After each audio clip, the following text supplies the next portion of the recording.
Elden Ring has been universally praised as one of the best games ever made. But does it deserve that name, and should you get Elden Ring in general? Let's talk about it. Okay, so Elden Ring just came out, and obviously everybody's been playing it, and universally it's been getting a lot of praise. Also, it's been getting quite a lot of players on Steam anyway. I don't know the numbers on Xbox and PlayStation, but I can imagine those numbers are pretty high. So let's just start with the main thing that actually annoys me about Elden Ring. And, because I'm a PC gamer, and one of the things that annoy me is the performance. I'm sorry, FromSoftware, but you pooched the performance on this one. Now, granted, FromSoftware are patching the game. Actually, a patch just came out like a few days ago, so they are working on it, and hopefully they're going to fix it because, I do hope they fix it because it's a great game. And, whether you should get this game really relies on which platform you're planning to play on. And I guess this is kind of a spoiler. Should you get the game? Yes. The Elden Ring is pretty freaking good. Now, if you're getting the game on PC, unfortunately, you would have to wait a bit. Because right now, the stuttering is just insane, okay? The stuttering is just, it's stupid, okay? I don't know how they did it with modern graphics cards.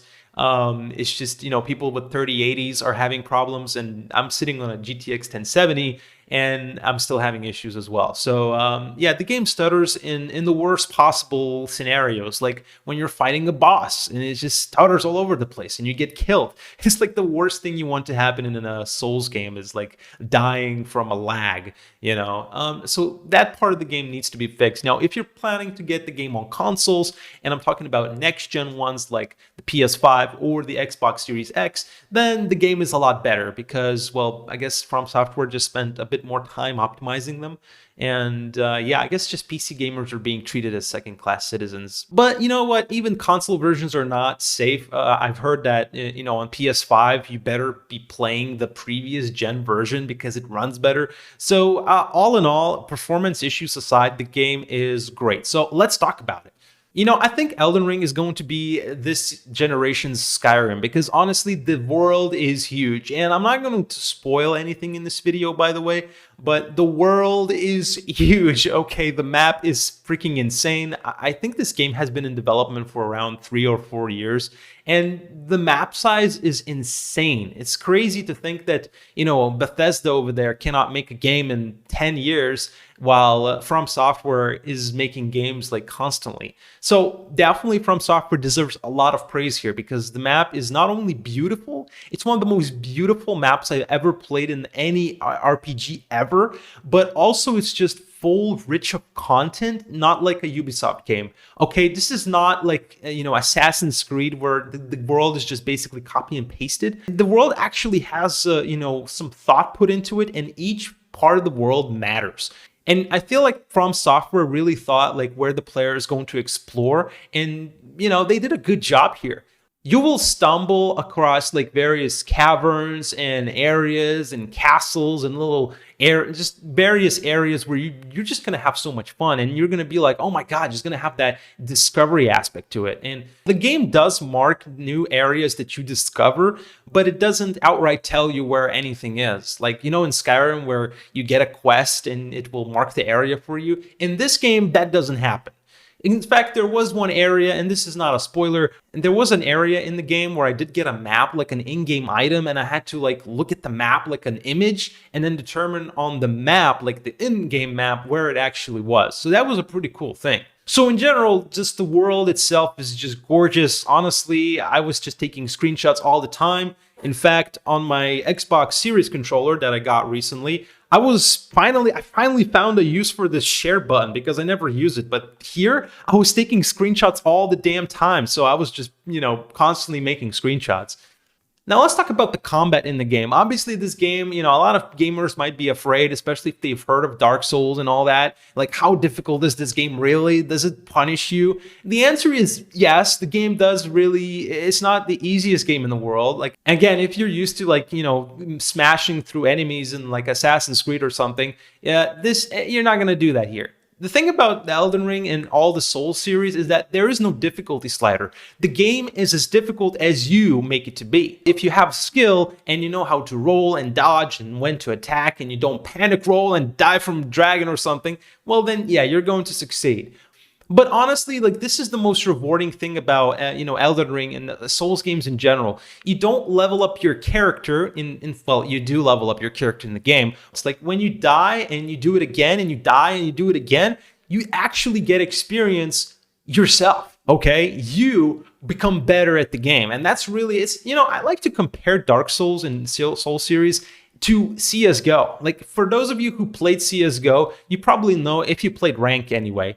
In CSGO, you don't get XP or anything like that, but your rank improves and you also just get better at the game, and it's just get good. I mean, this phrase really, it stood the test of time for a reason. You gotta get good. Now, I will say that Elden Ring is definitely one of the easier accessible games from the Soul series. You don't get punished as much, and mostly because you get a horse this time, and it's the first one for Soul series in general. So yeah, you get a horse, and the horse's name is Torrent, and you get it pretty early in the game. The horse is awesome. The horse combat is amazing. It does get some getting used to it, but once you get used to Torrent and its mechanics, it's honestly a great, great, great gameplay experience. I really got addicted to using horse combat because that does make the game a lot easier. You can summon your horse anytime except for dungeons. And yeah, there are some even bosses where you are required to use Torrent because that's just the way it was meant to be played. There you go, NVIDIA. Maybe NVIDIA is going to sponsor my next video, who knows. Another reason why the game is much easier than the previous one is that you get these bonfires. Now, I like to call them bonfires because I used to play other Souls games, but they're called graces, and you can light these graces up and they're scattered all across the map. So essentially, yeah, there's no restrictions. You can just walk up to them and you can save your game there. And there's a ton of places where you can farm XP and that kind of thing, so it just makes the game a lot easier. Also, there's no punishing mechanics like in Dark Souls 2. You remember how stupid that was, where you would have like half the HP in Dark Souls 2? It just was super annoying. So no stupid mechanics like that. The game is actually, again, much more accessible than previous games. Now, the story of this game was written by George R.R. Martin himself, okay? The Game of Thrones guy, the Game of Thrones mastermind, essentially. And it really shows. This is one of the first Souls games where you actually get a true story, really. I was really not expecting it because, I'm used to Souls games just putting you in the world and saying, like, the world plunges into darkness. And you're like, what is going on, So this game is definitely better in the story-wise, but obviously I'm not going to talk about the story here. I'm just going to say it's pretty cool, and you have a clear goal that you have to do in the game, but trust me, it gets deeper than that. Now, let's talk about graphics. I feel like I should have mentioned this in the performance section, but what the heck.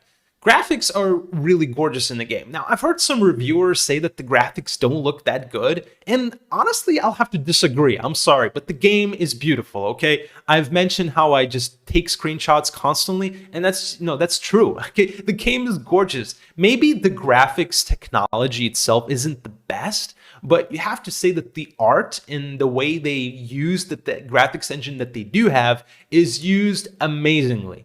So that's all I'm going to say about graphics. I think it looks great. Now, one pet peeve I have to say, once again, just about the game is in terms of performance in just the engine, it's locked to 60 FPS. Now, I know, this is maybe my PC master race speaking because I do have a nice 144 hertz monitor, and I'm sure some of you have those awesome OLED TVs that have like 120 hertz as well, 4K.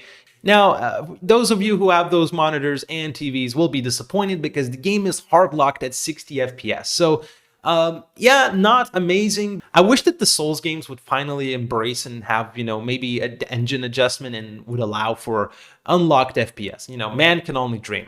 So there you go. That's Elden Ring in a nutshell. I'm sorry if this review wasn't as detailed. I just didn't want to spoil you guys. All I'm going to say is the game is worth it. If you are on PC, then you should probably wait because the game, it does have some performance issues and it's pretty annoying and it really impacts the way you play the game, especially because when you go into a new area, it just stutters like hell. So I hope that FromSoftware patches the game on all platforms, honestly, because, again, consoles are not perfect either. So there you go. I'm not going to give it a rating. I think ratings are stupid. I'm just going to say, yeah, you should get the game. Okay. The game is really good. Just go get the game. Okay.